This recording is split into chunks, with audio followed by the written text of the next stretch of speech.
Dito sa Papa Dudut Stories, ikaw ay hindi nag-iisa.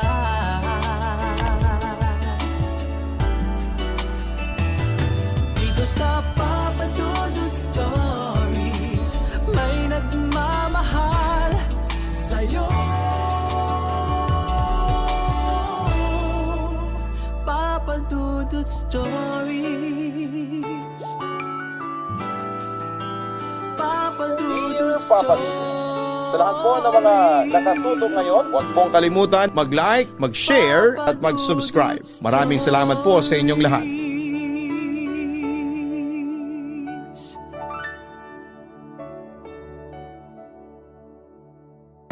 Ang mundo ng pag-ibig, may pagmamahalang umuusbong pa lamang at meron din namang natutuldukan. Ngunit sa isang relasyon, na pagkasundo ang tapusin na lang ay posible pa kayang maibalik sa kung paano ito nasimulan. Ikaw kabarangay, kaya mo bang magbigay ng second chance sa taong dati mo ring minahal? Dear Papa Dudut, magandang araw po sa inyo at sa inyong mga tagapakinig. Ako po si Maiko, 30 years old at taga Makati. Social media manager ako ng isang private company, Papa Dudut. Mula nang magkakatrabaho ako ay bumukod na ako sa mga magulang ko at nag-decide na lamang na mangupahan.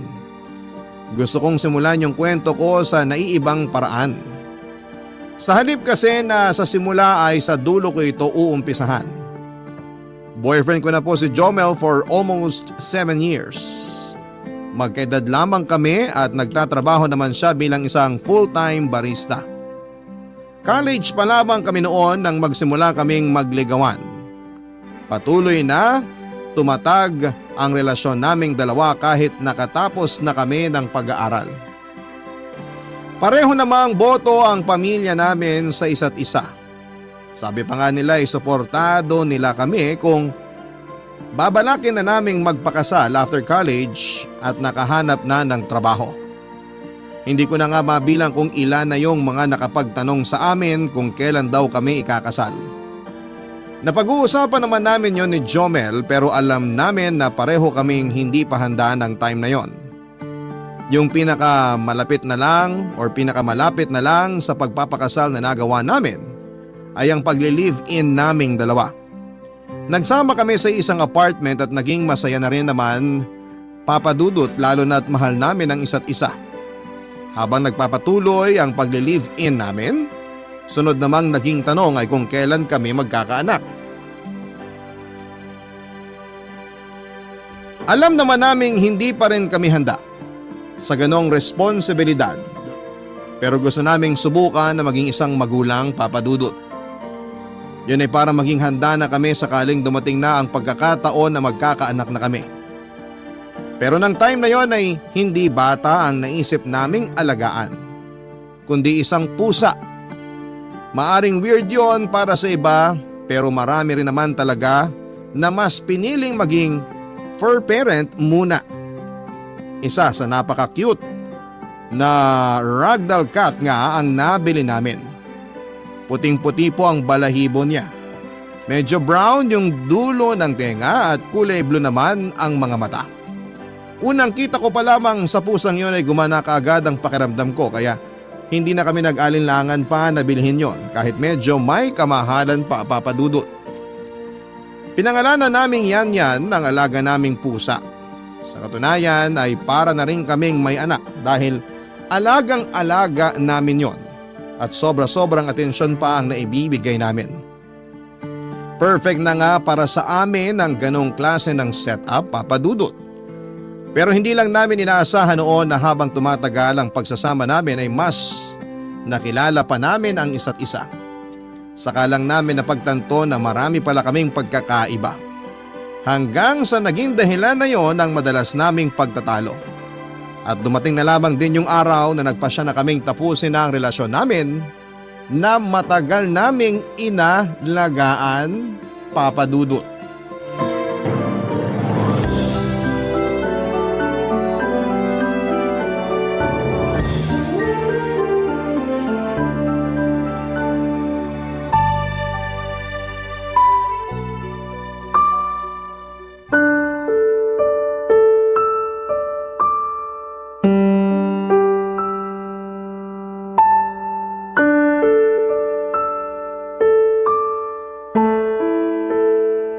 Simulan na natin yung hatian ng mga gamit dito sa bahay.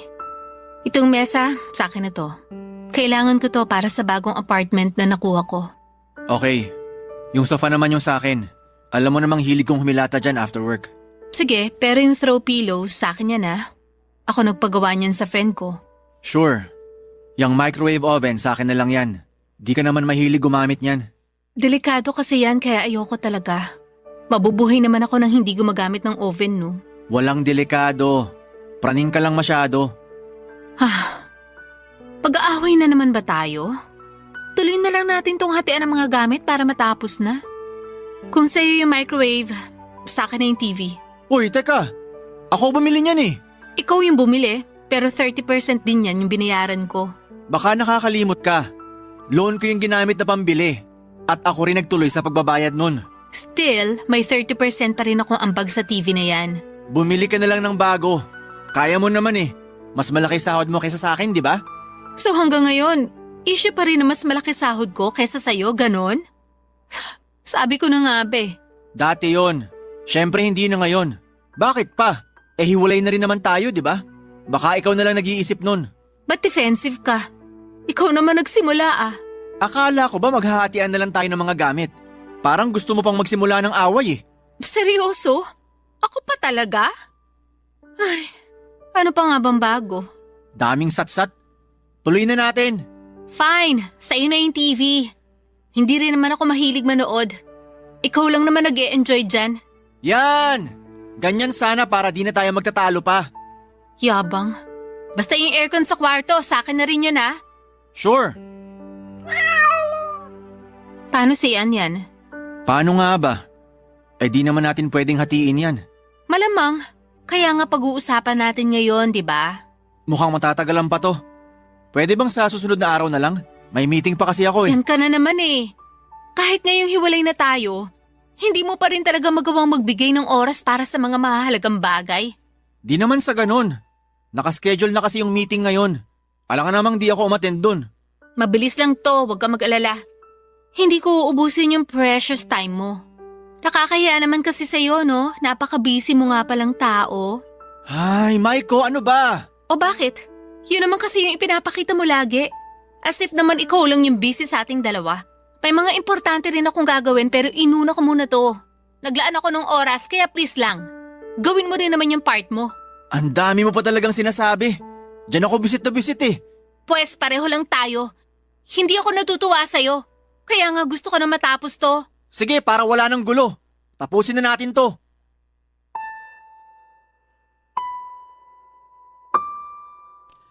Papa Dudut, nagkausap na rin naman kami noon ni Jomel tungkol sa for baby namin na si Yanyan. Nagkasundo kami na mula Lunes hanggang Miyerkules sa akin si Yanyan at Huwebes hanggang Sabado naman ay kay Jomel. Sa Linggo ay salitan kaming dalawa depende sa schedule namin sa trabaho. Laking pasasalamat ko na lamang dahil kahit para sa sandaling yun na lamang ay nagkasundo kaming dalawa. Habang nag-uusap kami noon ay hindi ko maiwasang tumitig sa mukha niya at balikan ang mga nakaraan namin. Hindi ko maiwasang alalahanin ang panahon na hindi pa kami napapagitnaan ng kahit na anong pride. At hindi pa namin masyadong pinapansin yung mga pagkukulang at pagkakamali ng bawat isa sa amin. Hindi pa kasi big deal sa amin noon ang mga bagay na yon. Pero syempre, hindi ko naman magawang sabihin yon sa kanya at alam ko at malinaw naman sa akin na tapos na kaming dalawa. Pareho naming gusto ang desisyon na yon at aminado naman ako na wala na rin akong balak na makipagbalikan pa sa kanya. Nasagad na rin kasi ako noon sa sitwasyon namin at hindi ko na alam kung papaano pa siya pakikitunguhan gaya ng dati. Pero siguro naman ay hindi na rin masama na sariwain ulit ang mga ala-ala naming dalawa. Parte naman yon ng masayang pagsasama namin at yun din ang patunay na meron din namang magandang nangyari sa tagal naming nagsama. Lalo na nga noong panahon na una naming nabili sa pet shop ang for baby namin na si Yanyan.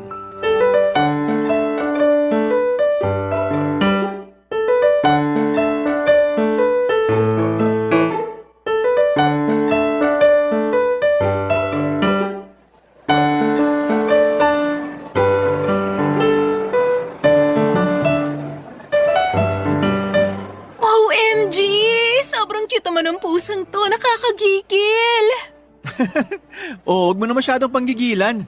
Marupok pa buto niyan. Kasi baby pa, ganon. Oo, di ba nga? Kaya tayo bumili ng pusa kasi ito yung magiging baby natin, pansamantala. Habang di pa tayo ready na maging parents sa totoong baby natin. Sa ngayon, cute na kuting muna. Pero paano kung hindi pala tayo fit para maging parents?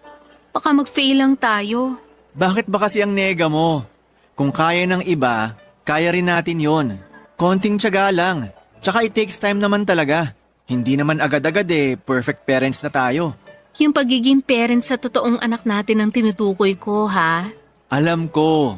Kaya nga ngayon pa lang, kahit sa pet lang muna, i-practice na natin yung responsible parenting.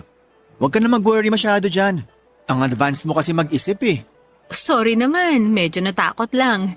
Hindi kaya biro maging isang parent. Malaking responsibility na yung nakaatang sa atin noon. Hindi na yung gaya ng ginagawa natin sa mga pamangkin natin na hihiramin lang tapos kapag hindi na kaya o nagsawa na, ibabalik sa parents. At kapag nagkaanak na tayo, di natin pwedeng sukuan yun at ibalik sa sinapupunan mo yung bata pag di na natin kaya. Challenging nga. Yun na nga. Ay, tara na nga. Gigil na ako Gustong gusto ko na siyang iuwi. Siya lang? Funny mo, syempre kasama kitang iuuwi, no? Sinong tatay yung ama nitong anak natin, ha? Panagutan mo ko. Uy, hinaan mo nga boses mo. Baka mamaya isipin ng mga nakakarinig na nabuntis talaga kita. Tapos ayaw ko panagutan. Basta, iuuwi rin kita. Kala ko iiwan mo na ako Pwede ba yun? Nagsasama na nga tayo sa isang bubong At nagbabahay-bahayan. Alam mo, sira ka talaga. Okay nang sira. Basta sa'yo lang may tama. Ang corny. In fairness, ngayon ka lang naging ganyan. Grabe naman sa corny. O siya, tama na to. Iuwi na natin yung anak natin. At simulan na natin i-practice yung pagiging responsible parents. Wow, parang tunay Ay wait, bibili pa pala tayo ng gatas niya at mga laruan. Doon na lang tayo sa kabilang pet shop. Mukhang mas mura doon kesa dito. At nagsimula na nga. Certified nanay ka na nga, babe. Ha? Dahil lang sa gatas at mga laruan niya? Siyempre hindi lang dahil doon. Ano? Kuripot ka na rin di ba ganyan na ganyan yung mga nanay? Natututo na magtipid. Kung saan mas nakakamura, dun sila.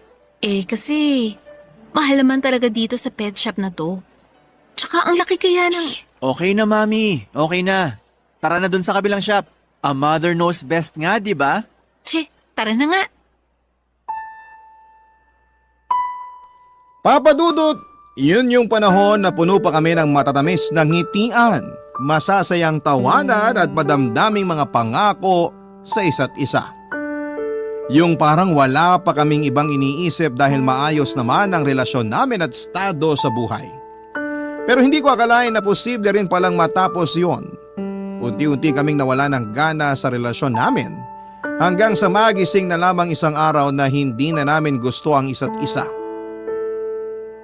Pareho na kaming sumuko sa mga dumating na mga problema at sa malaking pagkakaiba namin sa mga bagay-bagay.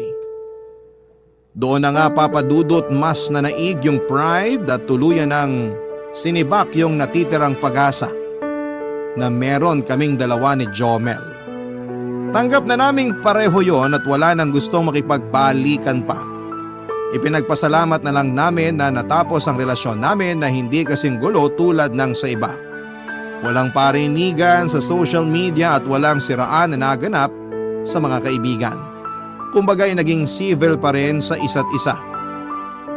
Kung kailangan mag-usap pa rin kahit tapos na kami ay nag-uusap pa rin talaga. Hindi na namin kailangang i-block ang isa't isa sa Facebook at hindi na rin namin kailangang magpaka-sad girl o sad boy sa isang tabi. Yun kasi yung kagandahan sa pagiging mature naming dalawa. Kinailangan naming i-handle ng mas maayos ang naging breakup namin. Lalo na't nasimulan na rin yung pagiging parent sa fur baby naming si Yanyan. Ewan ko ba Papa Dudut pero siya na lang talaga ang dahilan kaya meron pa rin kaming koneksyon sa isa't isa sa kabila ng naging breakup naming dalawa. Inisip na lang namin na ginagawa lang namin yon para sa alagang nagbigay rin ng kulay sa nakaraan naming pagsasama noon na naging masaya naman kahit papaano, Papa Dudut. Barangay Love Stories. Barangay Love Stories. Papa Dudut, naging mahirap ang simula ng pagiging for parents o magulang para kay Yanyan. Doon ko lang kasi na-realize na ganun pala ang pakiramdam ng mga mag-aasawang nagkakahiwalay at naghahati-hati lang sa responsibilidad sa mga anak nila. Alam naman naming pusa lamang si Yanyan pero syempre parang anak na ang turing namin sa kanya. Kaya hindi rin namin mapabayaan. Ang daming nagpapayo sa amin na ipamigay na lamang si Yanyan. Naging option na rin namin ang bagay na yun noon at pinag-usapan pero sa huli ay pareho naming hindi kaya na ipamigay na lamang ang alagang napamahal na sa amin ng sobra. Isipin nyo na lamang yung pakiramdam ng isang magulang na ipamimigay ang anak niya. Masakit yon lalo na naroon kami pareho at nasubaybayan namin kung papaano lumaki si Yanyan. Dahil sa schedule namin sa pag-aalaga sa 4 baby namin, ay nahirapan din itong mag-adjust kasi paiba-iba ito ng bahay na pinupuntahan. May kalayuan din kasi ang napili kong lipatang apartment sa bahay ni Jomel. Pero nang tumagal na rin naman na ganon ang setup namin ay mukhang nasanay na rin naman si Yanyan. Nung nagsimula yung pagpapalitan namin sa pag-aalaga sa 4 baby namin, napansin ko na ang pananamlay nito. Agad naman akong nag-worry noon kaya pinatignan ko na kaagad sa vet. Pero noong masiguradong wala naman po itong sakit ay saka ko lang napagtanto na nararamdaman din pala ng mga pusa ang problema ng 4 parents nila. Dati kasi nakikipagkulitan pa sa amin si Yanya na parang isang bata. Isa kasi yon sa katangian ng ragdoll cats na nagustuhan ko. Friendly sila sa mga tao. Pero noong maghiwalay kami ni Jomel ay nagkaroon din ng pagbabago sa alaga namin. Hanggang sa napadalas na nga rin noon ang pagtatalo namin tungkol sa pag-aalaga kay Yanyan, Papa Dudut.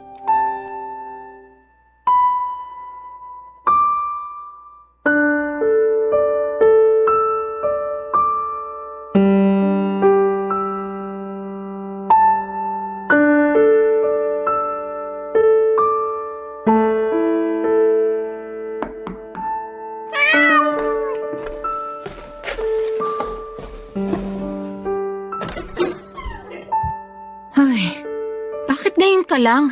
Sorry, na-traffic lang. Paanong traffic? Sabi sa balita maluwag naman yung kalsada. Lalo na dun sa area mo. Talagang inala mo pa yun para may dahilan kang awayin ako ngayon? Kasi lagi ka nagsisinungaling. Yan! Ganyan ka na naman. Magbubunga nga para patahimikin ako. Di na nga tayo pero di ka pa rin nagbabago sa ugali mong yan eh. Nakakarindi, Maiko. Talagang maririndig ka sa akin kung hindi ka titigil sa pagsisinungaling. O sige na. Nagsinungaling ako. Napasarap lang naman yung tulog ko kasi napuyat ako kagabi. Nagkaayaan kaming mag-inuman nung pinsan kong galing pa sa Bacolod. O ano, masaya ka na? Kita mo na? Hindi naman ganun kahirap magsabi ng totoo pero nagpapalusot ka pa rin. Pwede namang sabihin na lang agad yung dahilan. Hindi yung magtatagpi-tagpi ka pa ng kasinungalingan. Tagpiin mo kaya bunganga mo, mas madali yun. May sinasabi ka? Wala. Sabi ko nasa na yung mga gamit na kailangan ni Yanyan para makaalis na kami. Eto, dalhin mo na tong kama niya. Siguradong sa basahan mo na naman siya patutulugin. Paano ka naman nakakasiguro? Nakita ko yung pinost mong selfie. Sa basahan siya natutulog. Sus, minsan lang naman yun. Di naman lagi. Pero sige, dalhin ko na lang din yan para mas komportable siya. May gatas pa ba siya doon? Isang inuman na lang niya yung nasa bahay.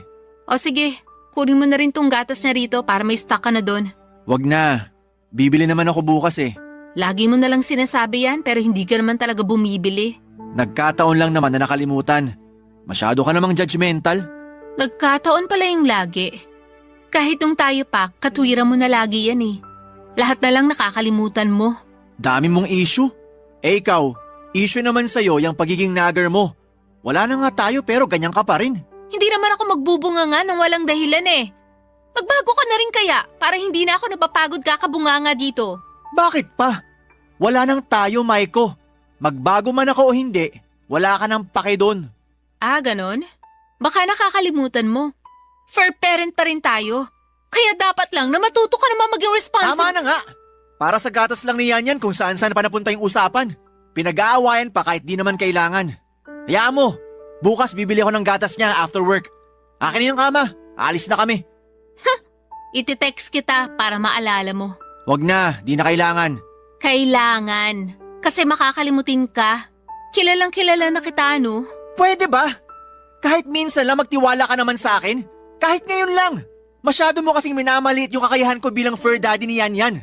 Sa tono mo kasi, parang ikaw lang yung nagmamalasakit sa kanya. Hindi naman ganun yung... Please lang, tama na. Aalis na kami ni Yan. Papa Dudut, lagi na kaming gano'n ni Jomel at para kaming mga aso't pusa na lagi na lamang pinagtatalunan kahit simpleng bagay lang naman ang kadahilanan. Away dito, away doon. Pakiramdam ko nga ay mas lumala pa kami noong wala na kaming relasyon. Siguro'y dahil na rin yon sa mga unresolved issues namin sa isa't isa. Kaya hindi namin yon mapigilang ilabas tuwing nagkikita kaming dalawa noon. Pero tingin ko rin naman ay matatapos din yon. Konting adjustments lang at pwede pa rin naman kaming maging magkaibigan ni Jomel. Kailangan ko lang din siguro na iwasan yung kinakainisan niya sa akin tulad noong lagi akong nagbubunga nga sa kanya. Pero syempre magagawa ko lamang yon kung mababawasan niya rin ang pagiging irresponsable niya. Lalo na at mag-isa na lamang niya. Wala na ako roon para laging mag-remind kung ano ang dapat niyang gawin para kay Yan. Hindi naman naging madali para sa akin na mag-adjust para kay Jomel. Talo pa kasi niya yung isang bata sa katigasan ng ulo niya. Although mature naman siya pagdating sa ibang bagay. Sadya lang talaga na pagdating sa akin o sa mga paalala ko sa kanya ay doon kami nagkakaroon ng mga problema. Pakiramdam ko tuloy, Papa Dudut, ay mas kailangan pa siyang alagaan kesa kay Yan ng mga panahong yon. Sa hindi inaasahang pagkakataon, Papa Dudut, ay sinubok ang pagiging for-parent namin. At sa ganito ngayon nangyari, Papa Dudut.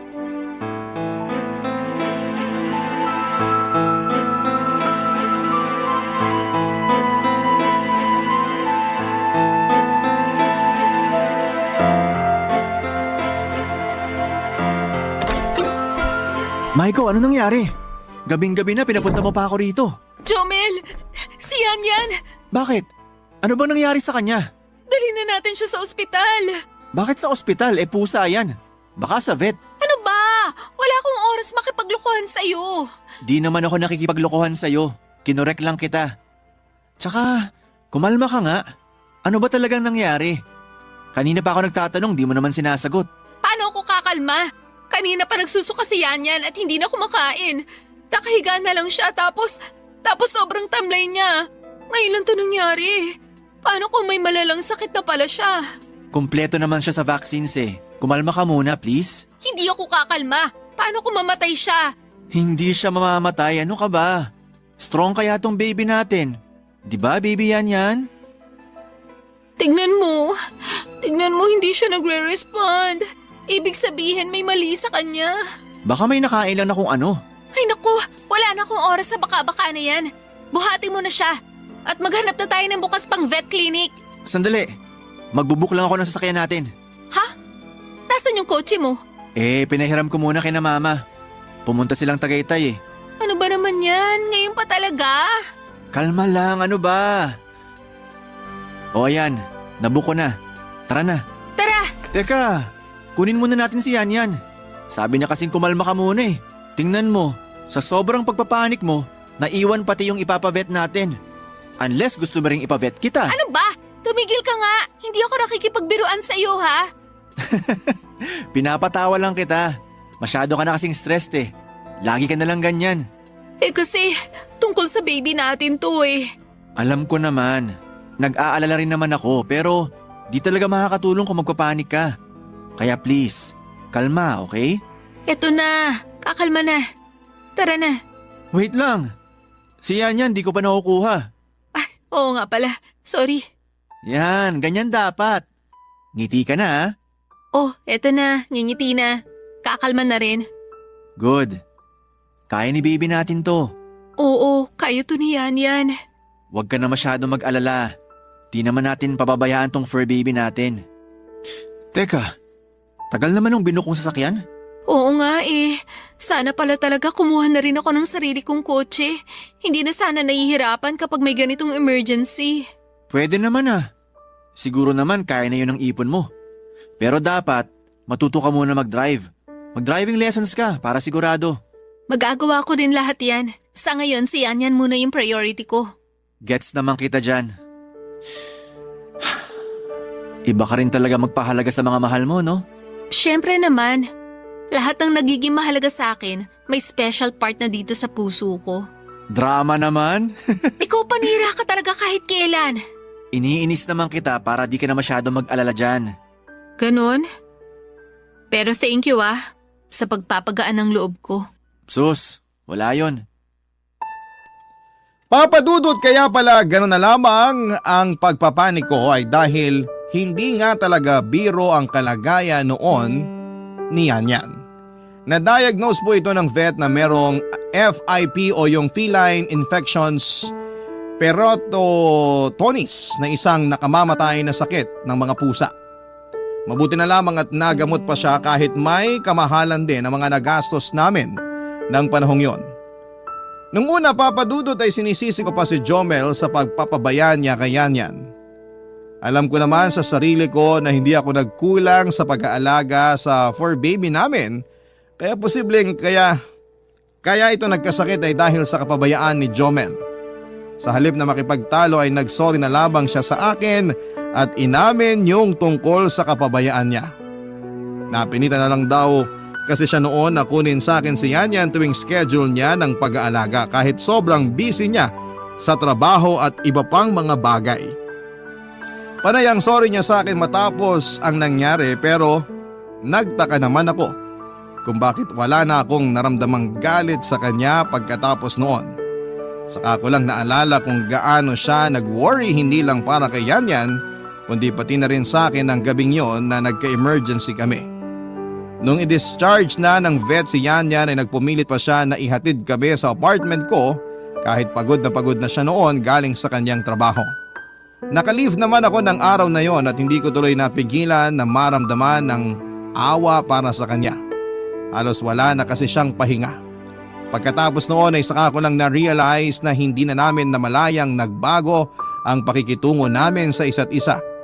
Hindi na kami nagtatalo gaya ng dati.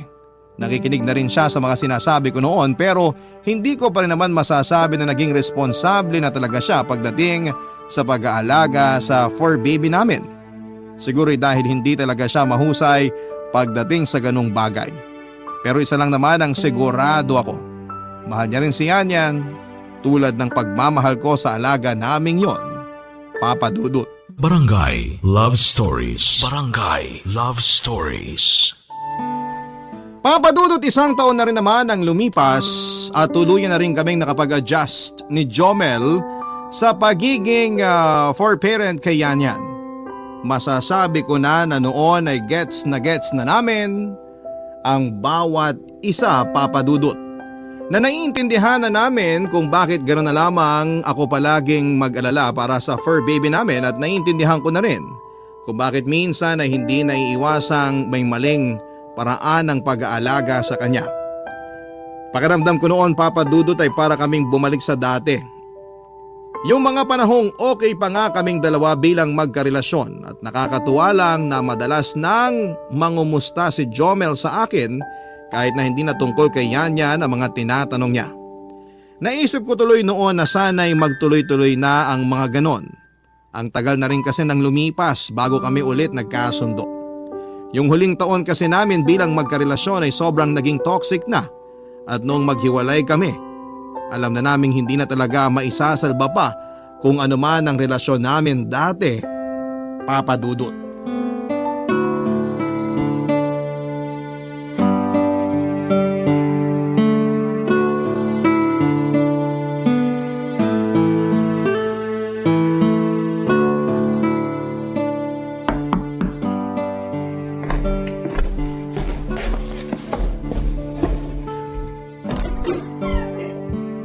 Oh, Jomel, Naligaw ka yata. Bakit nandito ka, ha? Hindi mo pa naman schedule kay Yan ah. Grabe ka naman. Kararating ko lang pero parang pinapaalis mo na ako agad. Eh bakit nga? Eto, pinabibigay ni mama to. Ginawa niyang lasagna. Alam niyang paborito mo yan eh. Oo nga. Buti na alala pa niya. Sus, yun pa ba? Eh mas anak pa nga turing nun sa'yo kaysa sa akin. Kulang na lang pagpalitin tayo nun eh. Kaya ngayon, hindi mo to basta-bastang makukuha. Ha? Eh di ba pinabibigay nga yan sa akin? Oo, pero desisyon ko kung ibibigay ko sa'yo o hindi. Sama ng ugali mo. Alam mo, susumbong kita sa mama mo. Yan, ang galing talaga. Sumbongera porke paborito. Nagsiselos ka ba? Kasi mas mahal ako ng mama mo kaysa sa'yo? Para kang ewan. Hoy, hindi no. Kahit nga magpaampon ka pa dun eh. Wala akong pake. Arte mo. Wow, ako pa talaga? Teka nga, huwag mong ilayo yung usapan. Bago mo makuha tong lasagna, magbayad ka muna. 20,000 para sa gas pagpunta ko rito. 20,000? Hoy, kapal naman ang mukha mo. Akin na nga yan. 20,000 ka pa dyan. Kuripot mo talaga. O sige na nga. O eto na, sayong-sayo na. Pakisabi sa kanya salamat ha. Baka gusto mo rin sabihin sa kanyang happy birthday. Pwede rin yun. OMG! Birthday niya pala ngayon. Shucks, nakakahiya, nakalimutan ko. Sus, okay lang yon. Alam ko naman na marami kang ganap ngayon. Lalo na't kakapromote mo lang. Oh, paano mo naman nalaman yun? Hindi naman ako nagkukwento sa iyo ah. Sinabi sa akin ng mama mo. Alam mo namang madalas silang magkasama ng nanay ko. Ay, iba rin no? Chinismis na ako ng sarili kong nanay sa iyo. Eh alam mo na ako yung paborito niyang manugang na hilaw. Mukha nga. Hanggang ngayon kasi, kinukumusta ka pa rin niya sa akin. Sana sinabi mo na mas lalo na akong gwapo ngayon. Ay talaga? Saan banda?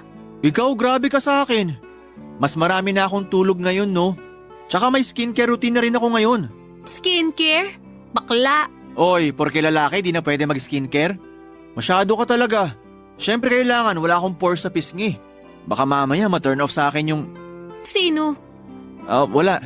Puro ka kasi kalokohan. O siya, pakisabi na lang sa mama mo na salamat dito sa lasagna. Magpapadala na lang ako ng regalo sa kanya this weekend. Try ko rin bumisita, pero kung hindi man matuloy, ikaw na lang mag-abot. Pupunta ka rin naman dito sa linggo, di ba? Oo. Wala namang problema sa akin kung ako yung mag-aabot kay mama. Nga pala, naawa na ako kay Yan. Bakit naman? Eh ang lusog-lusog nga nun. Hindi naman mukhang kawawa. I mean, naaawa ako kasi wala siyang permanent na tirahan, tulad ng ibang alaga. Tagtag na siya sa kakabiyahe. Kawawa naman. Alam mo, kailangan na niya magstay sa iisang bahay na lang, yung di na palipat-lipat. Teka nga, ano bang pinupunto mo? Yung ipamigay na lang ba natin si Yan? Jomel naman, kinaya naman natin ng 1 taon yun. Bakit kailangan pa siyang ipamigay? Uy, hindi ah. Kahit kailan di ko naging option na ipamigay siya sa iba. Sa atin lang siya. Pero kasi ano? kakausapin na lang kita sa linggo. Alis na muna ako. Sumasama na naman sikmura ako eh.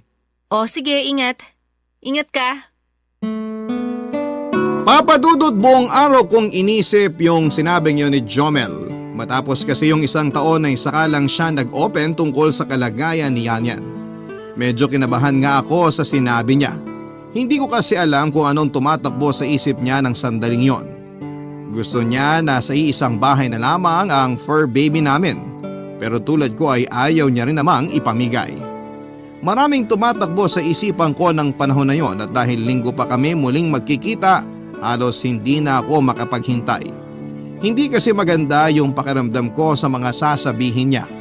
Ugali ko pa naman ang mag-overthink kapag binibitin ako sa mga sinasabi sa akin. Yung tipong may intense na eksena sa teleseryeng sinusubaybayan tapos ay biglang bibitinin at aabangan kinabukasan. Ewan ko ba, pero bigla na lamang ako noong nakaramdam ng matinding kalungkutan sa hindi malamang kadahilanan. Sinubukan ko siyang i-text para sabihin sa akin yung gusto niyang sabihin.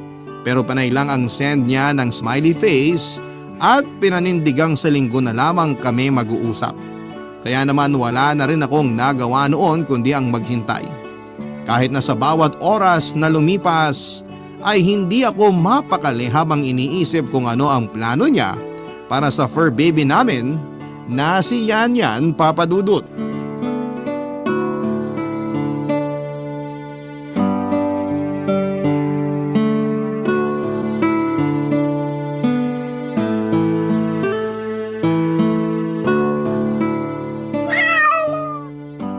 Talas ang pakiramdam mo, Yan Yan ah. Alam na alam mo talaga pag dumarating yung daddy mo. Sandali lang ha, pagbubuksan ko muna siya. Dito ka lang sa sofa. Good boy, baby.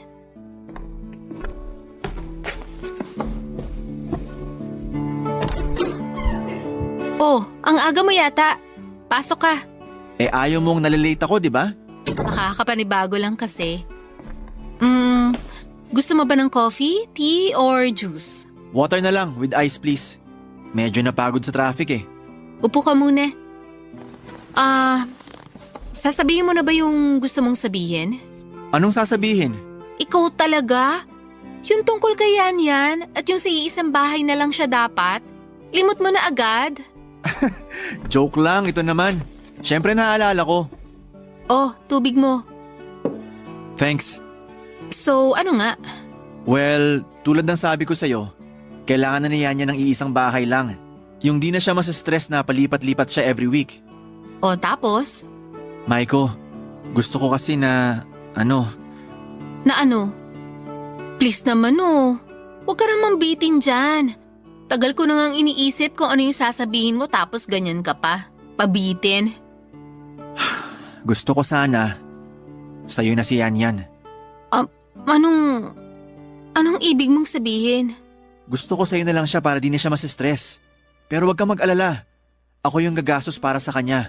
Lahat-lahat. So, yan pala yung plano mo? Na sa akin na lang iiwan yung responsibilidad kay Yan Yan? Hindi naman sa ganon. Sabi ko nga sa'yo, ako nang gagastos sa lahat ng pangangailangan niya.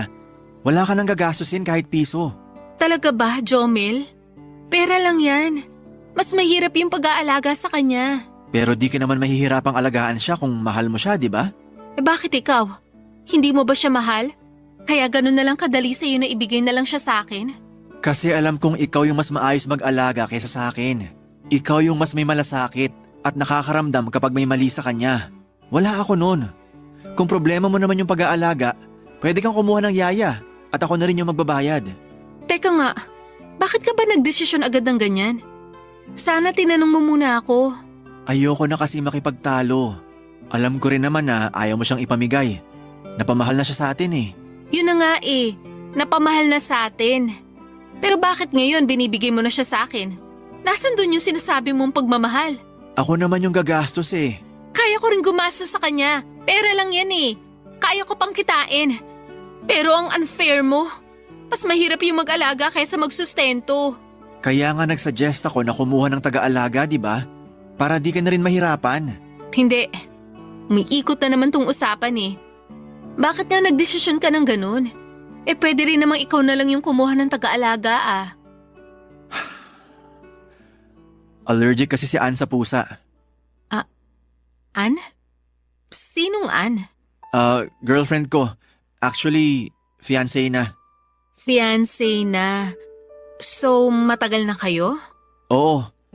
At sa bahay na rin siya nakatira. Lagi siyang sinusumpong ng allergies niya dahil kay Yan Yan.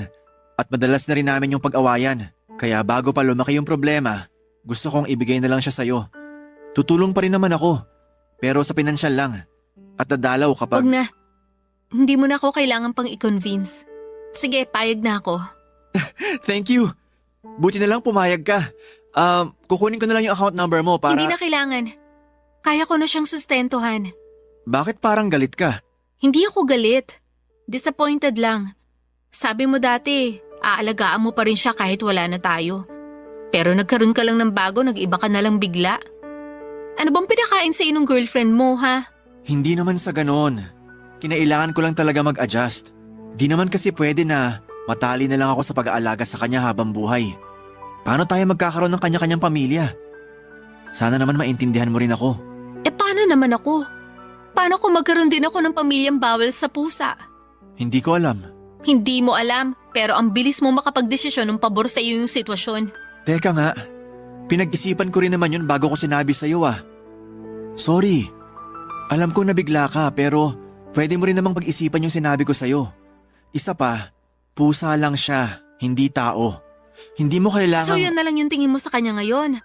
Dahil may iba nang nagpapasaya sa'yo. Umalis ka na nga lang. Maiko, I'm sorry. Please lang, umalis ka na. Papa Dudut, halos mamanhid ang buong katawan ko nang makaalis na si Jomel. Hindi ko matanggap na ganun lang kadali para sa kanya. Naiwan sa akin si Yanyan samantalang nung wala pang ibang babae sa buhay niya ay parang tunay na bata na rin kung ituring niya ang fur baby namin. Ang masakit pa sa tagal na naming nagkikita at nagkakausap ni minsan ay hindi man lang niya nabanggit na meron na pala siyang bagong girlfriend. At sinabi niya lang yon sa akin kung kailan kailangan na at nagpaplano na silang magpakasal. Aaminin kong sumama ang loob ko ng panahon na yon at hiniling na sana'y hindi na lamang siya nagpakita sa akin. Pero aaminin ko pa rin, Papa Dudut, na umasa ako na iba ang ibig niyang sabihin tungkol sa isang bahay lamang titira si Yanyan. Ang akala ko noon ay may pag-asa pang magkabalikan na kami dahil na rin sa muli naming pagkakasundo. Kung nakipagbalikan lang sana siya noon, tatanggapin ko siya ulit dahil aminin ko man o hindi ay mahal ko pa rin siya. Gustong gusto ko yung sabihin sa kanya noon pero wala akong lakas ng loob. Kaya noong nalaman ko na may bago na siya ay nakaramdam ako ng napakatinding selos at pagkainggit. Nung tuluyan nang naputol ang koneksyon namin sa isa't isa ay wala nang naiwan sa akin kundi si Yanyan. At tuwing nakikita ko ang fur baby namin ay lalo lamang akong nalulungkot dahil siyang nagpapaalala sa akin na kahit kailan ay hindi na magiging kami ulit ni Jomel. Pero hindi naman yon kasalanan ng isang alaga na minsan ding naging tulay para kahit papaano'y magkasama kami at magkaayos pa ng ex ko. Kaya sinubukan ko na lamang natanggapin ang lahat at ibinuhos ang buong atensyon ko kay Yanyan. Naniniwala kasi ako na darating din yung taong mamahalin ako at paninindigan hanggang sa huli. Hanggang dito na lamang po ang kwento ko, Papa Dudut, at marami pong salamat sa inyo at sa lahat ng buo-buo ng Barangay LS para sa pagkakataong maibahagi ang kwento ng aking buhay, pag-ibig at pag-asa sa nangungunang Barangay Love Stories.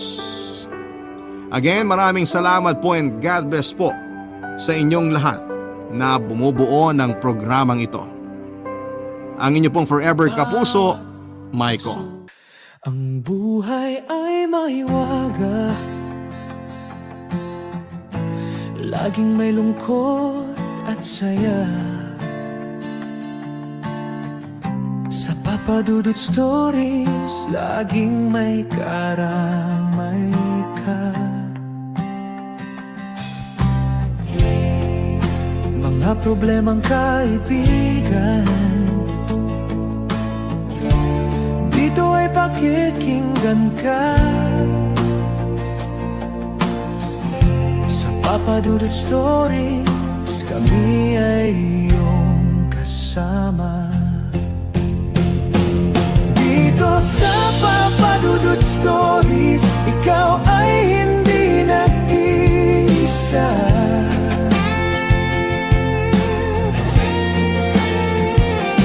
Dito sa Papa Dudut Stories, may nagmamahal sa'yo.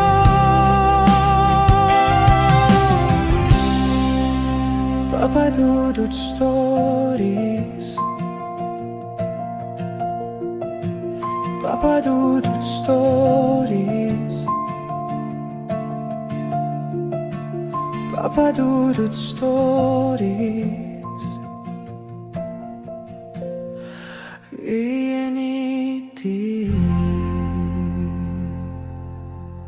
Dito sa Papa Dudut Stories, ikaw ay hindi nag-iisa.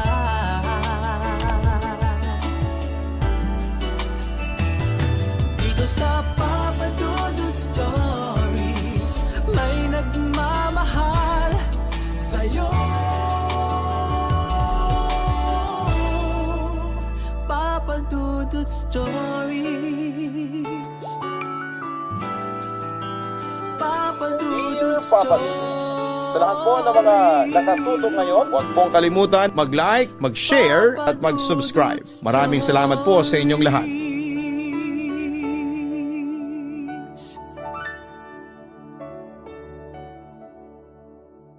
Mahirap ibalik ang nawalang respeto sa sarili. Ngunit kung may pamilya kang mapagmahal, hindi ito magiging imposible. Ikaw kabarangay, minsan ka na rin bang nawala ng respeto sa sarili mo dahil sa iyong pagkabigo? Dear Papa Dudut, mapagpalang araw sa iyo Papa Dudut at sa lahat ng mga nakatutok sa iyong programa. Ako po si Karim, ipinangalan ako ng tatay ko sa paborito niyang professional at legendary basketball player. Pangarap kasi ng tatay ko na maging professional basketball player din ako pero hindi ko naman kinahiligan ng sport noong bata pa ako. Papa Dudut, hindi ko na lamang po babanggitin kung taga saan ako para na rin sa privacy ng pamilya ko. 54 years old na po ako ngayon pero yung ikakwento ko sa inyo ay nagsimula noong 30 years old pa lamang ako. Papa Dudut, may asawa na po ako at tawagin na lang natin siya sa pangalang Dalia. 1 taon ang agwat ng edad namin. Nagpakasal kami pagka-graduate ng college at nagkaroon din naman kaagad ng magandang trabaho. Entry-level na geodetic engineer ako noon. Malaki rin naman ang sinasahod ko at sumasapat naman yon para sa pamilya ko. Noong nabuntis si Dalia ay saka naman may nangyari sa pamilya namin. Umalis ang tatay ko at basta na lamang iniwan si nanay. Hindi ko alam kung anong dahilan ni tatay sa pag-alis niya. Kaya naman noong magbuntis na si Dalia ay hindi ko maiwasang kabahan, Papa Dudut. Natatakot kasi ako noon na baka matulad din ako sa tatay ko. Naging isang malaking tanong sa isipan ko kung kakayanin ko bang panindigan ang pagiging isang mabuting ama o baka sukuan ko na lang din ang pagiging haligi ng tahanan tulad ng ginawa ng aking ama. Bukod kasi sa pag-aalaga sa asawa kong nagdadalang tao na, ako rin ang nag-alaga sa nanay ko na sobrang naapektuhan sa paghihiwalay nila ng tatay ko. Napilitan na rin kaming lumipat sa bahay ng mga magulang ko para masamahan siya, Papa Dudut. Naging isang anak lang kasi ako kaya walang ibang dadamay kay nanay kundi ako lamang. Madali pa lang naman para sa amin ang lumipat dahil hindi pa nakakapanganak si Dalia. Yung sariling bahay naman namin ng misis ko ay binibisita ko na lamang 2 beses sa isang buwan para hindi tuluyang mapabayaan. Maayos naman ang sitwasyon namin nung una, Papa Dudut. Pero sa katagalan ay unti-unti na rin akong nabigatan sa responsibilidad ko sa nanay ko at sa asawa kong malapit ng mga anak ng panahong yon. Nang ikwento ko yon sa kaibigan ko na si Von, ay doon na nagsimula ang mas malaki pang problema, Papa Dudut.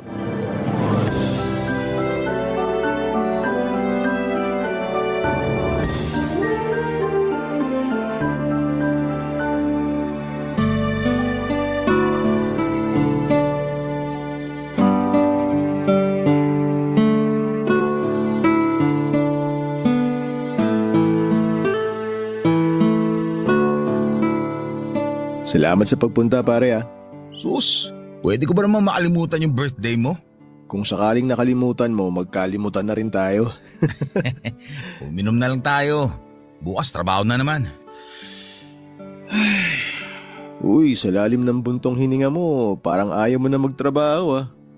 May problema ba? Yun na nga pare. Alam ko naman kung gaano tayo kabisi sa trabaho. Minsan, malalayo pa yung location na sinusurvey nating lupa. Kaya pagod na sa biyahe tuwing uuwi sa bahay. Tapos pagdating ko, aasikasuhin ko pa yung asawa ko at yung nanay ko na nagpapakalunod sa lungkot dahil sa buwisit kong tatay. Pre, magiging tatay ka na rin. Kapag nakapanganak na si Dahlia, madadagdagan pa yung responsibilidad mo kaya dapat handa ka na. Yun na nga iniisip ko eh. Paano kung hindi ko kayanin? Baka matulad lang din ako sa tatay ko. Mangyayari lang yun kapag hinayaan mo. Kahit may pag-aalangan ako, hindi ko tutularan yung ginawa niya pare. Ay, kung kailan matanda na sila ng nanay ko, saka pa niya naisipan magloko. Walang kwenta. Uy, huwag ka namang ganyan sa tatay mo. Bago naman nangyari yun, naging mabuting ama rin naman siya sa'yo, di ba? Oo, pero hindi niya pa rin naman napanindigan. Kung nagawa niya ipagpalit yung nanay ko sa ibang babae, nasaan yung pagmamahal niya dun? Kahit naman may sarili na akong pamilya, hindi ko pa rin gugusto yung magkahiwalay sila. Gusto ko pa rin na buo kami. Naiintindihan naman kita pero hindi kasi natin kontrolado yung mga desisyon ng mga magulang natin eh. Ay, pero alam mo pare, ang magagawa mo na lang talaga ngayon, iparamdam sa nanay mo na hindi siya nag-iisa. Iparamdam mo na nandiyan ka palagi para sa kanya. Mas kailangan kanya ngayon. Yun naman talagang ginagawa ko eh. Pero hindi rin pala ganun kadali. Lalo na ngayon, kailangan ko rin paghandaan yung pagiging tatay ko. Ikaw ba pre? Paano ka nag-adjust nung first time nyo palang na misis mo magka-baby? Naku pare, ganyan-ganyan din ako sa'yo nung una. Nakakatakot naman kasi talaga yung responsibilidad, di ba? Pero nung tumagal-tagal na, na-realize ko na masaya rin naman pala. Lagi akong puyat kasi tinutulungan ko rin si misis na mag-alaga. Pero nung tumagal-tagal, hindi ko na namamalayan na nakakasanayan ko na pala. Pero paano mo nagagawa magpuyat? Hindi ka man lang ba nakakaramdam ng antok? Huwag mo na itanong pare, baka di mo magustuhan pag nalaman mo. Bakit naman? De pre, kape o energy drink lang talaga iniinom ko para di ako agad antukin. Hoy, hindi mo ako maloloko. Umiinom din naman ako ng mga yan pero inaantok pa rin ako. Baka kasi husga mo ako pag sinabi ko sa'yo yung totoo eh. Bakit? Sabihin mo na lang kasi. Para namang hindi tayo tropa eh. Yung totoo pre, hindi lang talaga energy drink o kape yung tumutulong sa akin. Huwag mo sabihin nagdadrugs ka. Oo, pero kontrolado naman. Kailangan ko lang talaga yun pero hindi ko naman inaabuso yung paggamit. Ikaw, gusto mo ba subukan? Pare naman, alam mo pag-aawain lang namin yan ni Mrs. pag nalaman niya. Nakita mo ba kami nag-away ng misis ko? Hindi naman, di ba? Alam niya yung ginagawa mo? Siyempre hindi niya alam pare. At hindi niya malalaman kung mag-iingat ako. Kung di ko nga sinabi sa'yo, di mo naman malalaman na gumagamit ako eh. Di ba? O ano pre? Kung interesado ka, sabihin mo lang sa akin. Natatakot ako pare. Baka mayari tayo dyan, mahirap na. Sabi ko nga sa'yo, hindi naman natin naabusuhin eh. Wala namang makakaalam nito. Nakakahiyaman pero gusto ko sanang subukan. Basta, hindi tayo sasabit ha. Nakadepende yun sa'yo pare. Kasi ako, matagal ko na itong ginagawa pero naging maingat naman ako. Kaya sana, ganun din yung gawin mo. Papadudot aaminin ko nakabado ako nung sinabi ko kay Von na gusto ko ring subukan yung ginagawa niya. Binalaan naman niya ako at hindi siya nagkulang sa pagpapaalala na huwag kong abusuhin ang paggamit ng ipinagbabawal na gamot.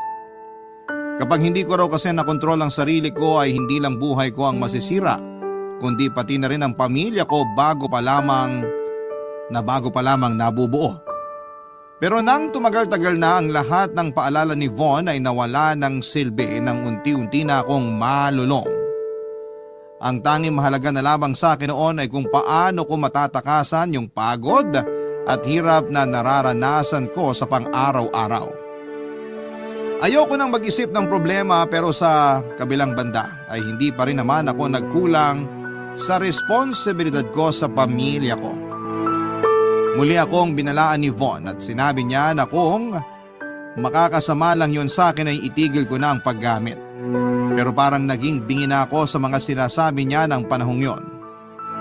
Yung isang beses ay nasundan pa ng nasundan hanggang sa tumanggi na si Von na pagbigyan ako.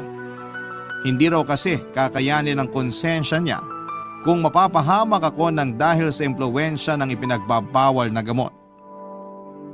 Sa kabila ng pagtanggi ng kaibigan ko ay hindi pa rin ako sumuko noon na pagbigyan niya ulit ako. Araw-araw akong pumupunta sa bahay niya kahit na naroon ang misis niya. Nagalit sa akin si Von dahil sa pagiging agresibo ko. Hindi niya nagustuhan na ako pa mismo ang nagpupunta sa bahay niya para makakuha ng supply na kailangan ko. Hindi naman sumusobra ang ibinibigay niya. Hindi rin ako nagtitira at nagtatabi noon sa bahay namin sa takot ko na makita yon ng asawa ko. Hanggang sa dumating muli yung pagkakataon na tumanggi na si Von Papadudut.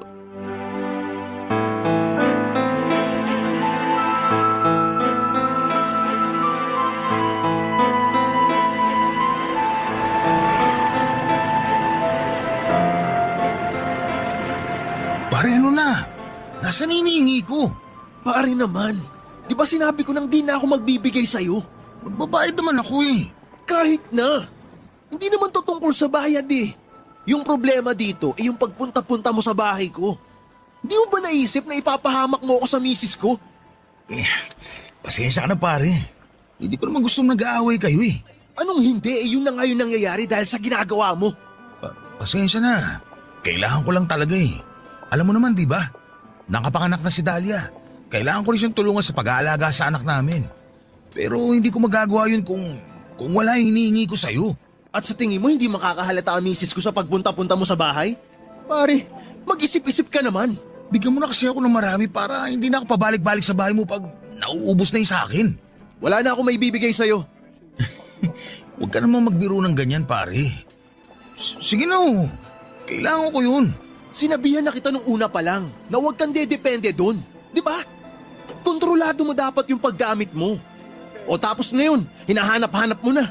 Tingnan mo nga yung sarili mo. Mukhang wala ka na sa katinuan.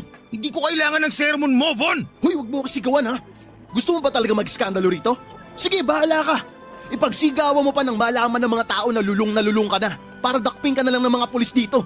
Sa tingin mo ba makakasama mo pa yung pamilya mo pag nangyari yon? Kung wala ang dala ngayon, pupunta ako sa bahay mo. Mamayang gabi, mga 12:00. Ang kulit mo naman eh. Sinabi ko na nga, di ba? Wala na akong maibibigay sa'yo. Hindi pwede.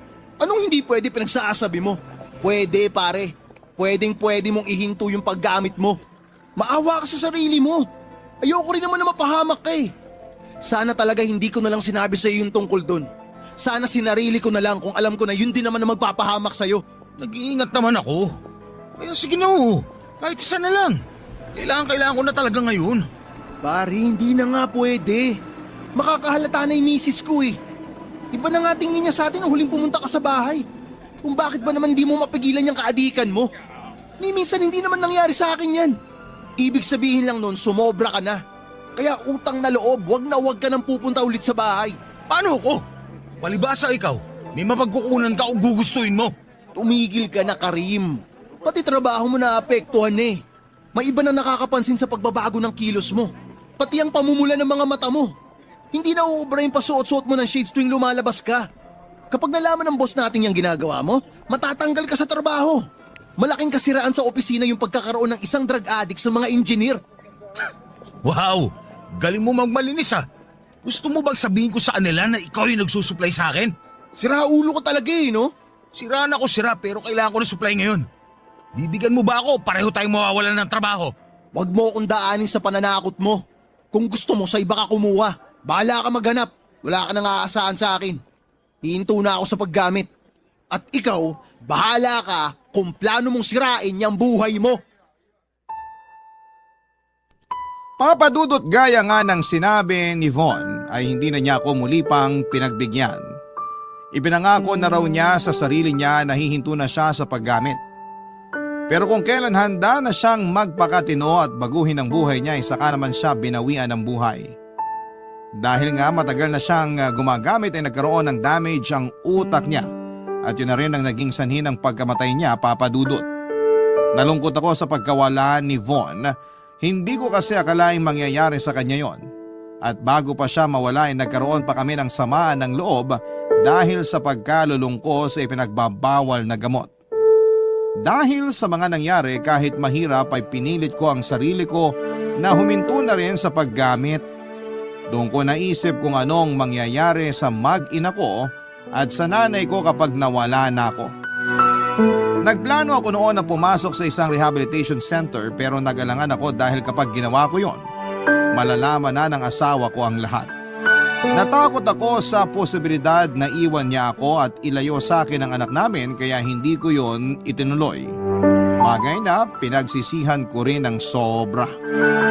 Makalipas lang kasi ang ilang buwan ay nagsimula na naman ako sa patikim-tikim hanggang sa muli na naman ako papadudot na malulong sa droga ng mga panahong yon. Barangay Love Stories. Barangay Love Stories. Papadudot, hindi nga natuloy ang plano ko noon na magbagong buhay na. Parang napakahirap kasi sa akin na layuan ang tukso nang makakakilala ako ng mga taong sa tingin ko ay masasandalan ko ng panahong yon. Sa pagtatanong-tanong ko sa mga bar na napuntahan ko ay muli akong nakakuha ng supplier. Sa pagkakataong yun ay parang mas naging malaya ako sa paggamit dahil hindi nila ako tinitipid. Basta tamang halagang ibinabayad ko ay wala kaming nagiging problema. Gaya nga ng dati, naging maingat pa rin po ako. Pero sa pagkakataong yon ay mas naging sabik ako. Umabot na yon sa punto na nabawasan ko na rin ang savings namin ng asawa ko. May ilan na rin sa mga katrabaho ko ang diretsahang nagtatanong kung gumagamit ba ako. Sino ba naman kasi ang hindi magtataka? Kung umaga pa lamang ay nakasuot na ako ng shades at hindi ko yon tinatanggal hanggang sa matapos kami sa pagsisurvey. Hindi na rin nila ako nakakausap dahil kadalasan mas pinipili ko na lamang ang mapag-isa. Para bang wala akong kagana-ganang magtrabaho noon at makipag-usap sa iba. Hindi ko naman akalain na hindi lang pala yung mga katrabaho ko ang nakapansin ng pagbabago sa akin. Napapadalas na rin kasi ang pangungumusta sa akin ng misis ko na hindi naman niya laging ginagawa mula noong ikasal na kaming dalawa. Hanggang sa dumating na nga yung araw na kinakatakutan ko, papadudot.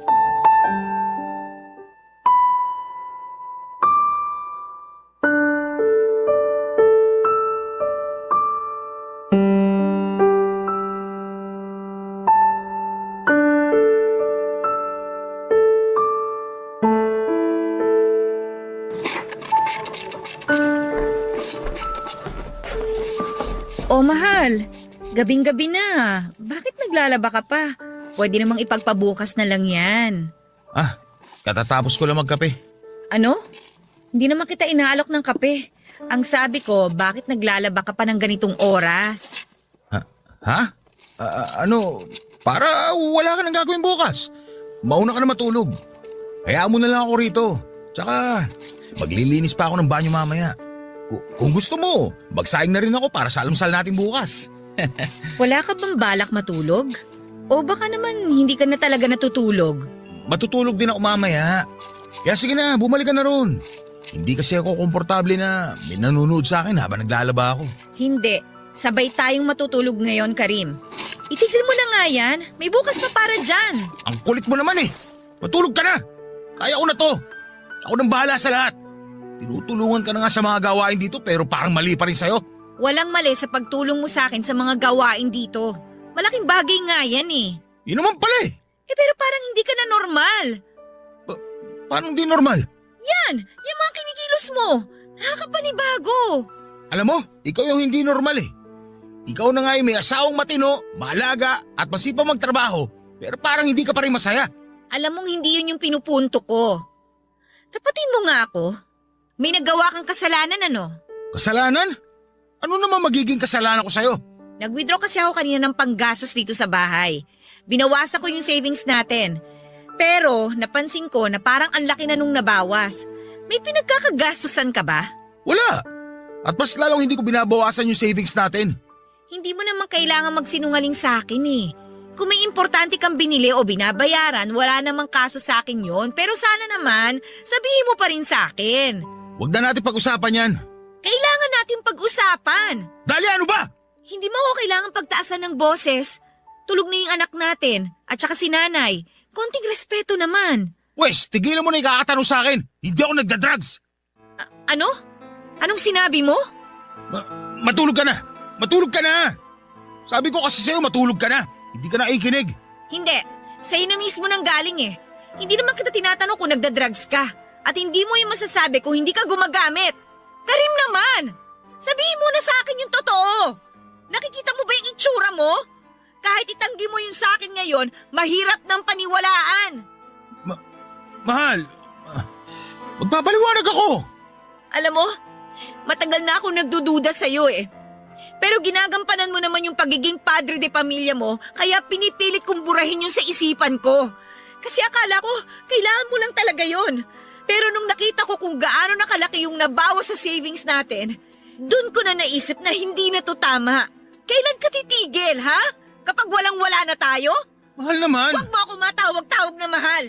Kasi kung mahal mo ko at yung anak natin, hindi mo kami ilalagay sa alanganin dahil dyan sa kaadikan mo. Please, mahal. Umalis ka na rito. Kung hindi ka aalis, iiwan ka namin ng anak mo at sisiguraduhin ko na hindi mo na kami makikita kahit kailan. Papa Dudut, alam ko naman na imposible talagang mailihim ko kay Dahlia ang ginagawa ko. Natakot ako na iwanan ang asawa at anak ko kaya kahit mahirap para sa akin ay muli akong huminto sa paggamit. Pero kahit ginawa ko na yon, ay huli na rin pala ang lahat dahil natanggal ako sa trabaho matapos magpositibo sa drug test. Dahil sa kondisyon ko noon ay nahirapan ako makapagtrabaho. Doon ko napagtanto kung gaano kalaki ang nawala sa akin, Papa Dudut. Iniwan ako ng asawa ko, umuwi sila sa probinsya sa mga magulang niya at gustuhin ko man silang puntahan noon ay hindi gumagawa dahil wala akong mukhang mayaharap sa mga biyanan ko. Isa pa'y wala na rin akong matinong trabaho at sarili ko na lamang ang kayang tustusan ng maliit na halagang kinikita ko mula sa kung ano-anong racket. Hindi ako kinukonsinti ng nanay ko at sinusuportahan pa niya ang desisyon ni Dahlia na hiwalayan ako at pinalayas na rin ako sa bahay niya. Mabuti na lamang at may sarili na kaming bahay ng misis ko na naipundar bago kami lumipat sa bahay ng nanay ko. Malaki ang naitulong noon sa akin kasi hindi ko na kailangang mangupahan pa. Akala ko ay magsisilbing aral na sa buhay ko ang mga nangyari sa akin, pero makalipas lamang ng ilang buwan ay muli na naman akong napalapit sa tukso. Mag-isa lang kasi ako sa bahay at halos lamunin na rin ako ng matinding kalungkutan. Kaya para matakasan yon ay gumamit muli ako. Pero sa pagkakataong yon ay hindi ko na talaga nakontrol ang paggamit at naospital ako matapos mag-collapse. Mabuti na lamang at hindi ako natiis ng nanay ko ng panahon na yon. Ginawa niya ng paraan ang lahat ng gastusin sa ospital. Sa sobrang hiya ko noon sa kanya ay halos hindi ko siya matitigan sa mga mata niya. Kaya pagkalabas ko ng ospital ay ako na mismo ang voluntaryong pumasok sa isang rehabilitation center. Laking tuwa ko noon dahil nang unti-unti ako makarecover ay binisita ako ng asawa ko, Papa Dudut.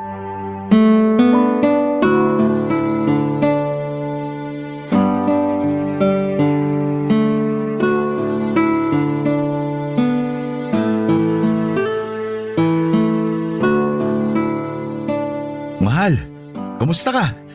Yung anak natin, nasan siya? Iniwan ko muna sa nanay mo. Tsaka ayos lang naman ako. Ikaw ba, kumusta ka dito?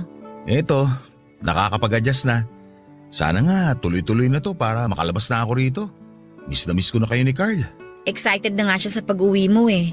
Nag-aabang pa ng pasalubong. Huwag ka mag-alala.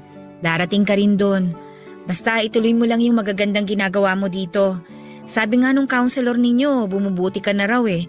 Baka nga hindi ka na raw abutin dito ng isa pang buwan. Ako pa ba? Saka pinagbubutihan ko talaga dito para magkaroon na ulit ng pogi sa bahay. Ikaw talaga, nagawa mo pang magbiro. Mas okay nga yun eh. Kesa naman magpakalunod ulit ako sa matinding lungkot. Hindi naman kailangan mangyari yun eh. Basta magpagaling ka lang at paglabas mo, naghihintay lang kami ni Carl. Si nanay nga pala, kamusta siya? May nakukwento ba siya tungkol sa akin? Yung totoo, nung nasa ospital ka, nagkakausap na talaga kami ni nanay. Tinatawagan niya ako, tapos nasabi niya lahat sa akin. Ginawa niya yun? Oo, humingi rin siya ng tulong para sa mga gastusin sa ospital. Huwag ka sana magagalit ha. Pero binigay ko na sa kanya yung natitira sa savings natin. Bakit naman ako magagalit? Mas dapat ako mahiya. Kasi para sa inyo na dapat ni Carl yun pero ginamit nyo pa para sa akin. Hayaan mo na. Asawa pa rin kita at ama ka pa rin ng anak natin. Kaya hindi ako nagsisisi na sa'yo ginamit yung pera. Pero sana hindi na maulit yun sa paglabas mo ha. Sana lumayo ka na talaga sa masamang bisyo mo. Sa susunod kasi na may mangyari ulit, baka hindi ko na kayanin. Kaya nga ako nandito ngayon. Gusto ko na magbagong buhay. Kung kinakailangan na lumipat tayo sa probinsya paglabas ko, gagawin ko yun para makalayo na ako sa tukso. Hindi ka naman talaga matutukso kung nag-focus ka lang sa amin. Hindi naman kasi porke nasa probinsya ka, mapapalayo ka na sa mga tuksong sinasabi mo eh. Kahit saan, meron yun. Ayoko na sanang sabihin to pero nangyari yan sa'yo kasi ginusto mo rin. Pasensya ka na talaga, mahal. Nahirapan lang talaga ako. Nagsabay-sabay kasi yung mga problema natin nun. Alam mo naman, di ba? Naghiwalay na yung mga magulang ko. Kinakailangan ko rin alagaan si nanay. Alam ko lahat yun. Kasama mo ko, di ba? Pero yun na nga yung masakit eh. Kasama mo ko pero hindi ka nagsasabi sa akin. Sana sa akin ka nalang humugot ng lakas na kailangan mo para natulungan kita. Hindi yun naging dependent ka pa sa masamang bisyo na yun. Sinira lang nun yung buhay mo eh. Tsaka kami, muntik pa kaming mawala sa'yo. Kaya nga gusto ko nang makauwi. Gusto ko nang makabawi sa inyo. Sa lahat ng nagawa ko. Nanggaling ako sa bahay natin bago ako dumiretso dito. Naubos na pala lahat ng mga gamit na pinundar natin. At yung bahay, ang gulo-gulo, ang baho. Hindi magiging komportable doon yung anak natin kaya kay nanay na muna kami nakituloy. Pasensya ka na talaga. Ayos na yon. Pinaalam ko lang din naman sa'yo yung nangyari. Alam mo, wala na sana akong balak na puntahan ka eh. Pero naisip ko si Carl. Ayokong lumaki siya ng walang ama kaya yung panibagong chance na ibibigay ko sa'yo, sana hindi mauwi sa wala ha. Pangako yan. Paglabas ko, magpapakatino na ako. Oo nga pala, habang nandito ka pa, maghanap muna ako ng trabaho. Nakausap ko na si nanay at pumayag naman siya na siya muna magbabantay kay Carl. Naiintindihan ko naman. Pasensya ka na. Wala pa akong magawa sa ngayon. Yang-hiya na ako sa'yo. Ano ka ba? Kaya ko to. Kaya natin to. Magiging maayos din ang lahat. Papadudot na buhayan ako sa sinabing yon ng asawa ko. Sa pagbalik nila ng anak ko ay parang mas lumakas ang loob ko at mas nagpursige na makarecover kaagad. Pero sa kabilang banda ay nakaramdam pa rin ako ng matinding kahihiyan. Totoo po yung sinabi ni Dahlia. Lahat ng gamit na naipundar namin sa sarili naming bahay ay nagawa kong ibenta para tustusan yung matindi kong pangangailangan noon para sa bisyo ko. Dala na rin yon ng pagkahumaling ko sa ipinagbabawal na gamot. Kaya naman nung pumasok na ako sa rehab ay pinangako ko sa sarili ko na hindi na ako babalik sa ganong klase ng buhay.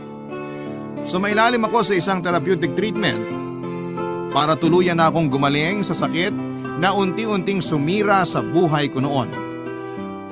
Ang retreat dorm ang nagsilbing tahanan ko ng panahong yon. Habang nasa loob ako ay nagpapagaling ako ng sobra. Ang saya ko nang makaranas ako ng affirmation. Doon kasi kinikilala yung mga disiplinadong mga pasyente. At proud akong sabihin na naging isa ko sa mga yon, Papa Dudut. Natutunan ko ang pagiging responsable sa loob dahil na rin sa iba't ibang task na meron kami doon. Nagkaroon ako ng sense at responsibility. Unti-unti ko na rin pong naibalik ang respeto ko sa sarili ko na minsang nawala dahil sa masamang bisyo. Pero pagkatapos ng ilang taon, hindi ko akalain, Papa Dudut, na darating na naman ang malaking pagsubok sa amin, Papa Dudut. Barangay Love Stories. Barangay Love Stories. Papa Dudut, halos isang taon din ang itinagal ko sa rehab. Paglabas ko ay para ako nakalaya sa mabigat na pasanin na matagal ko ring dinala. Napakasaya ko. Noong ma-declare na ako na drug-free, laking pasasalamat ko rin noon na bukod sa pagbebenta ng mga gamit namin, ay wala naman akong malalang nagawa sa mga tao sa paligid ko. Hindi ako nasangkot sa anumang gulo at hindi rin ako nanakit ng kahit na sino. Ang tanging naging problema lang noon ay yung addiction ko na hindi ko na nakontrol. Hindi naging madali para sa akin yung plano ko na maghahanap kaagad ng trabaho pagkalabas ng rehab. Pero hindi naman ako pinabayaan ng misis ko. Kaya habang wala pa akong trabaho, pinahiram niya ako ng puhunan para magnegosyo. Nagkaroon kami ng sarili naming computer shop at tumagal yon hanggang sa mag-high school na ang anak naming si Carl. Pero bago mag-high school ang panganay namin ay nadagdagan pa kami ng 2 anak. Laking pasasalamat ko sa Diyos nang muli akong nagkaroon ng trabaho at malayo yon sa naging trabaho ko noon at may kaliitan din ang sweldo. Pero hindi naman kami kinakapos. Malaki rin naman kasi ang kinikita ng computer shop. Dahil doon ay pinahinto ko na sa pagtatrabaho si Dahlia para matutukan ang mga anak namin. Mas naging masipag ako sa trabaho. Naghanap na rin ako ng mga side hustle para sa dagdag na kita. Naging inspirasyon ko ang lumalaki ko ng pamilya. Pati na rin yung nanay ko na naka-move on na rin sa pangiiwan sa kanya ng tatay ko. Ibinuhos na lamang niya yung oras niya sa mga anak namin ni Dahlia. Pero sa kabila ng mga magagandang nangyayari sa amin ay dumating pa rin ang isang problema. Hindi ko kasi akalain na mauulit pa yung pinagdaanan ko noon. Pero sa pagkakataong yon ay hindi na ako ang biktima, Papa Dudut.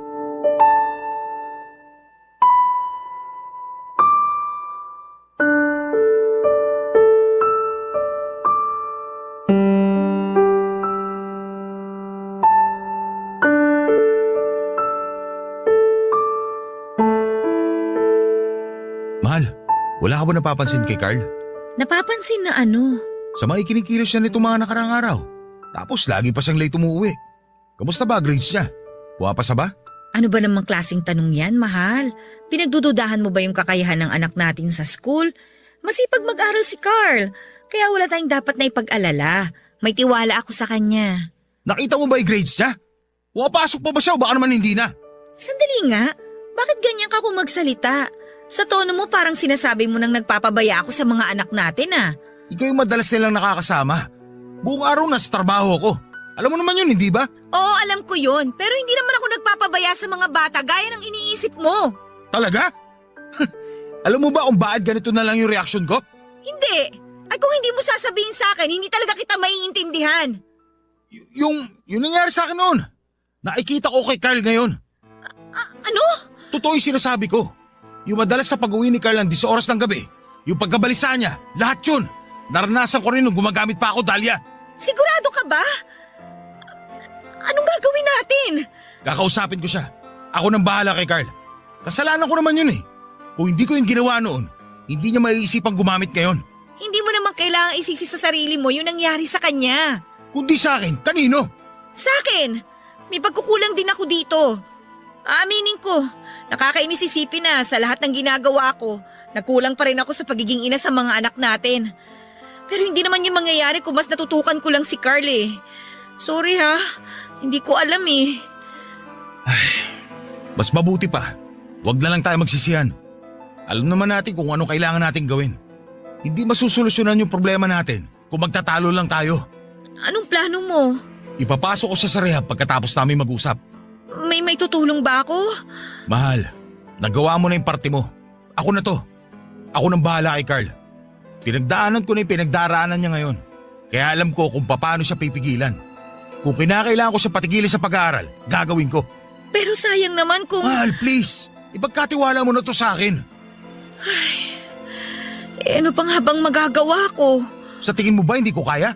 Hindi naman sa ganun. Baka lang kasi matenga ng matagal sa pag-aaral si Carl. Konting panahon na lang sana gagraduate na siya. Sa tingin mo ba makakapasa siya? Hindi siya pumapasok sa eskwela, mahal. Bago ko pa to sabihin sa'yo, nakausap ko na yung advisor niya.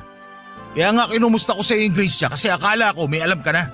Hinalungkat ko rin yung mga gamit niya kagabi at pinakita kong walang laman na sachet sa bulsa ng pantalon niya. Kaya sana, hayaan mo naman ako na makabawi sa lahat ng nagawa ko. Kahit dito man lang. Ano ka ba? Matagal ka nang nakabawi, di ba? Pero gusto ko itama yung pagkakamali ng anak natin. Kapag nagawa ko yun, dun ko palang masasabi na nakabawi na nga talaga ako. Papa Dudut, kahit nagalit ako sa ginawa ng anak ko, ay naiintindihan ko rin siya kahit papaano. Hindi ko naman kasi noon inilihim na naging drug addict ako at nagpa-rehab bago ako nagkaroon ng bagong buhay. Nung kinausap ko ang advisor ni Carl ay nalaman ko na nabubuli na pala ang anak ko nang hindi namin nalalaman. Tahimik lang kasi lagi ang anak kong yon at hindi talaga ugali na magsabi ng mga problema sa amin. Imbis na magalit at parusahan ang anak ko ay kinausap ko siya ng maayos. Alam ko na hindi niya kailangan ng masasakit na salita. Hindi niya kailangan ng sermon para ipamukha sa kanya ang mga maling nagawa niya noon. Alam na niya yon sa sarili niya. Karamay ang kailangan niya. Kailangan niya ng taong makakaunawa sa mga pinagdaraanan niya. Kaya naman ang panahong yon ay hindi lang ako nagpakaama kay Carl. Kinausap ko rin siya bilang isang kaibigan. Halos mapaluha ako nang malaman ko kung gaano kalaki ang sama ng loob sa akin ng panganay ko. Parang dinurog ang puso ko nang malaman na pilit niya akong ipinagtatanggol sa mga kaklase niya pero hindi naman daw siya nilulubayan ng mga ito. At una nga niya naisipang gumamit ng pinagbabawal na gamot para makalimutan ang mga iniisip niya. Gusto raw niyang matakasan ang realidad. Kaya naman hindi na ako nagdalawang isip pa na ipasok siya sa parehong rehabilitation center kung saan ako tuluyang gumaling, Papa Dudut.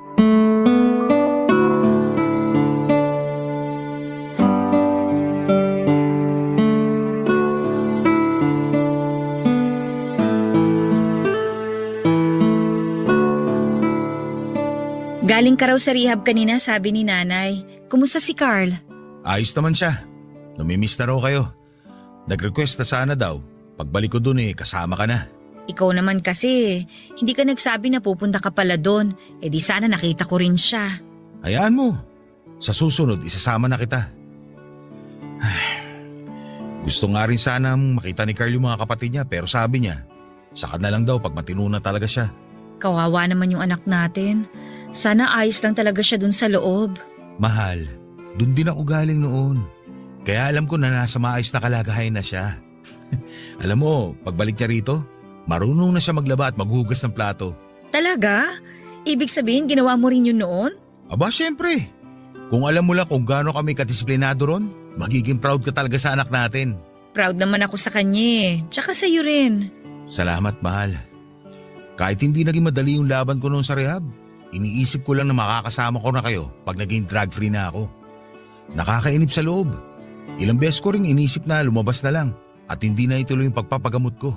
Pero baka wala nang pagkakataong naghihintay sa akin kapag nagkamali ako ulit. Nung dumalaw ka, doon talaga ako nabuhayan Nakita ko naman sa'yo yung kagustuhan mong ayusin yung buhay mo. Kaya sino ba naman ako para ipagkait yung isa pang pagkakataon sa'yo? Binago ko ng karanasan kong yun. At kapag nakarecover na si Carl, gagawin ko lahat para talikuran niya na yung pagdodroga. Ang sakit lang isipin na hindi lang yung anak natin yung biktima ng masamang bisyo. Akala nila, solusyon sa problema yung sandali nilang pagkawala sa realidad ng buhay. Sa totoo lang, pag nasa sitwasyon ka na, hindi mo talaga maiisip yan Tingnan mo ako, naging dependent sa drugs noon at muntik ko pa yung ikamatay. Ang mahalaga, tapos ka na doon. Nalampasan mo na lahat yun. Bagong buhay na to para sa'yo. Para sa atin. Sobrang layo mo na sa pinagdaanan mo noon. Pero hindi ko pa rin maiiwasang isipin na nabigo ko sa parting hindi ko naisip na posible rin yung mangyari sa anak natin. Ay nako, tama na nga tong kadramahan natin. Ang mabuti pa, simulan mo na yung paglalaba. Kasi 2 basket na yung marurumi nating damit. Ano? Teka, bakit ako yung maglalaba? Oh, wag ka na magreklamo. Mamayang gabi, ikaw pa nakatoka sa paghuhugas ng mga plato. Pambihira. Binabawian mo talaga ako Kilos na! Sana pala, hindi ko na lang sinabi sa'yo na ginagawa namin yun sa loob. Ganon. Doon ka lang pala masipag, ha? Gusto mo bang bumalik dun sa... Eto na, maglalaba na. Ba't parang masama ang loob mo? Mahal, hindi masaya maglaba. Kahit gawin ko pa yun ang bukal sa kalooban ko, hindi talaga masaya yun. Ipagluluto naman kita kaya sige na. Ay, mas madali pa magluto kaysa maglaban ng... Nagreklamo ka? Hindi Tatanong ko pa nga sana kung may iba ka pa papagawa eh. Gusto mo pa? Actually, marami pa naman. Mahal naman! Di ka na mabiro. Papadudod sa tulong ng asawa ko ay mas naging magaan na ang sitwasyon namin. Natuto kami magtiwala sa isa't isa. Tungkol naman sa anak naming si Carl, kumpara sa akin ay mas mabilis ang naging recovery niya. Hindi nga nagtagal ay na-declare na rin siya na drug-free. Isa yon sa mga pinakamasayang araw sa buhay ko. Ako ang sumundo sa kanya at nang makabalik siya sa amin ay hindi na namin muli pang pinag-usapan ang tungkol sa pagkalulong niya. Sa ngayon, Papadudod ay nakapagtapos na ng pag-aaral ang anak ko at isa ng ganap na geodetic engineer. Nabigo man ako sa propesyong nasimulan ko, siya naman ang nagpatuloy noon, Papadudod. Nagpaplano na rin siya na magkaroon ng sariling pamilya. Tungkol naman sa tatay ko ay hindi na ito muli pang nagparamdam sa amin, tuluyan na talaga kaming kinalimutan. Pero kahit na ganoon yung nangyari, nakikita ko naman na masaya na ang nanay ko at tanggap na rin niya ang mga nangyari. Papadudod kung nawalan man ng pag-asa na magkasama ulit kami ng tatay ko ay masasabi ko naman na hindi ko binugo ang panganay ko at kahit madilim yung pinagdaanan naming mag-ama nang minsan kaming maligaw ng landas. Marami pa ring magagandang pangyayari na pinili namin na magbagong buhay. Yung pagmamahal ng isang pamilya ang nagsilbi naming lunas. Doon ko nga napagtanto na kaya naman palang solusyonan ang problema na hindi tinatakasan. Kailangan lang pala ng sapat na tapang para harapin ang mga problema na may katatagan. Hanggang dito na lamang po ang kwento ko. Sakaling mapili po ninyo ay sobra ko po itong ipagpapasalamat. Maraming salamat po, Papadudot, at sa lahat ng bumubuo ng Barangay Love Stories. Mabuhay po kayo and God bless sa inyong programa. Ang inyong forever kapuso at ka-barangay, Karim. Ang buhay ay maiwaga,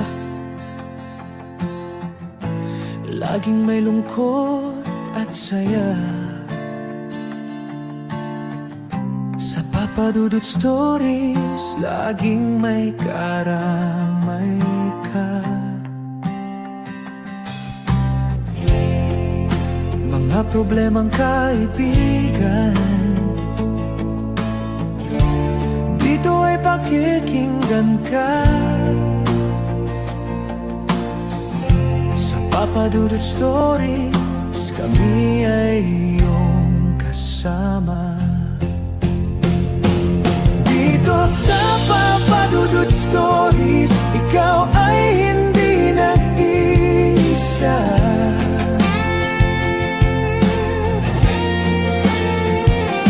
Dito sa Papadudot Stories, may nagmamahal sa'yo.